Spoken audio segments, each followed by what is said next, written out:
ओम नमः शिवाय। हर हर महादेव। भक्तजनों, आप सभी को सावन सोमवार की हार्दिक शुभकामनाएं। आज हम श्रवण करेंगे सोमवार व्रत कथा। तो प्रेम से बोलेंगे देवों के देव महादेव की जय। एक समय श्री महादेव जी पार्वती जी के साथ भ्रमण करते हुए मृत्युलोक में अमरावती नगरी में आए। वहां के राजा ने शिव मंदिर बनवाया था, जो कि अत्यंत भव्य एवं रमणीक तथा मन को शांति पहुंचाने वाला था। भ्रमण करते समय शिव पार्वती वहीं ठहर गए। पार्वती जी ने कहा, हे नाथ, आओ आज इसी स्थान पर चौसरपा से खेलेंगे। खेल प्रारंभ हुआ। शिव जी कहने लगे, मैं जीतूंगा। इस प्रकार उनकी आपस में वार्तालाप होने लगी। उस समय पुजारी जी पूजा कर रहे थे। पार्वती जी ने पुजारी जी से पूछा, बताइए जीत किसकी होगी। पुजारी बोला, इस खेल में महादेव जी के समान कोई दूसरा पारंगत नहीं हो सकता, इसलिए महादेव जी यह बाजी जीतेंगे। परंतु उल्टा हुआ, जीत पार्वती जी की हुई। अतः पार्वती जी ने पुजारी को कोढ़ी होने का श्राप दे दिया कि तूने मिथ्या भाषण किया है। अब तो पुजारी कोढ़ी हो गया। शिव जी पार्वती जी दोनों वापस चले गए। कुछ समय पश्चात अप्सराएं पूजा करने आई। अप्सराओं ने पुजारी के उसके कोढ़ी होने का कारण पूछा।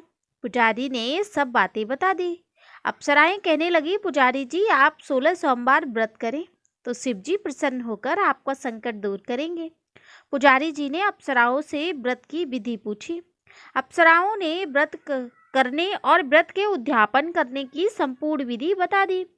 पुजारी ने विधि पूर्वक श्रद्धा भाव से व्रत प्रारंभ किया और अंत में व्रत का उद्यापन भी किया। व्रत के प्रभाव से पुजारी जी रोग मुक्त हो गए।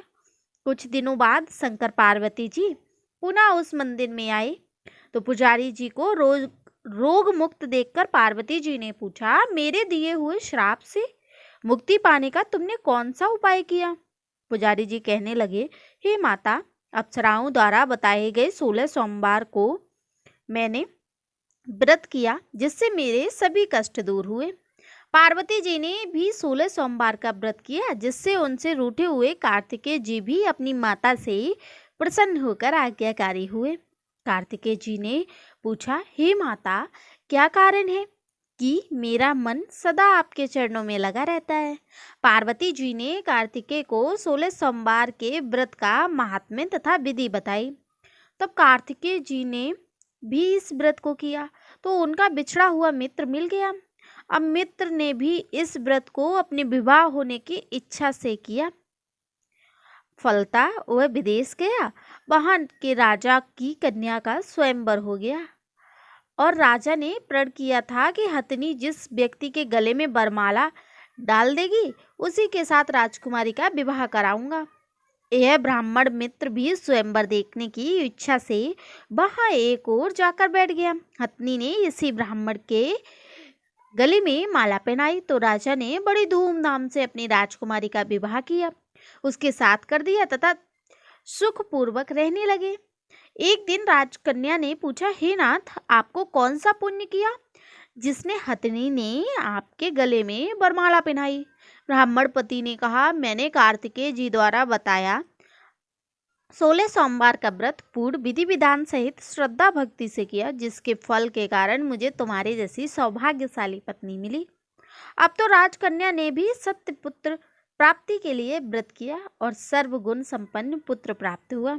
बड़े होकर पुत्र ने भी राज्य प्राप्ति की कामना से 16 सोमवार का व्रत किया। राजा के देवलोक होने पर इसी ब्राह्मण कुमार को राजगद्दी मिली, फिर भी वह इस व्रत को करता रहा। एक दिन उसने अपनी पत्नी से पूजा सामग्री शिवालय ले चलने को कहा, परंतु उसने पूजा सामग्री अपनी दासियों द्वारा भिजवा दी। जब राजा ने पूजन समाप्त किया तो आकाशवाणी हुई कि हे राजा, तुम इस पत्नी को त्याग दो, नहीं तो राजपाट से हाथ धोना पड़ेगा। प्रभु की आज्ञा मानकर उसने अपनी पत्नी को महल से निकाल दिया। तब वह अपने भाग्य को कोसती हुई एक बुढ़िया के पास गई और अपना दुखड़ा सुनाया।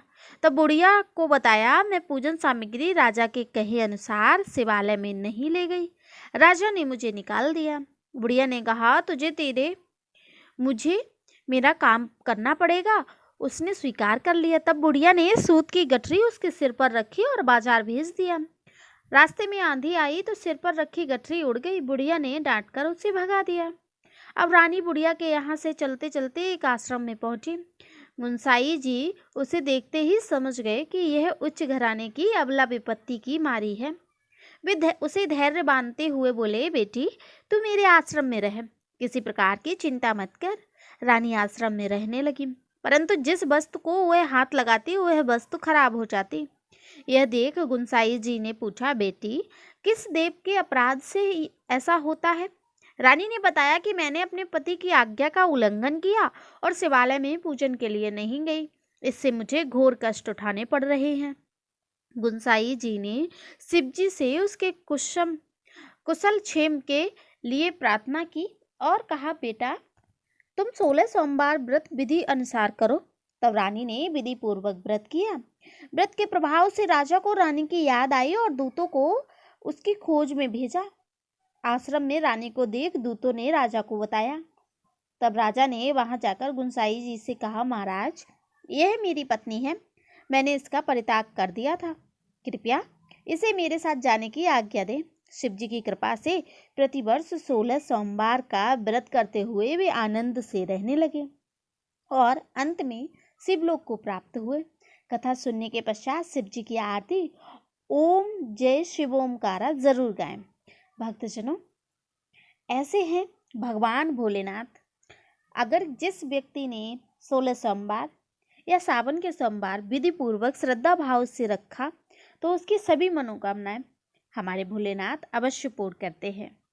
भोलेनाथ ऐसे ही हैं, जिसके मन में जैसी भावना होती है उसको वैसा ही फल मिल जाता है।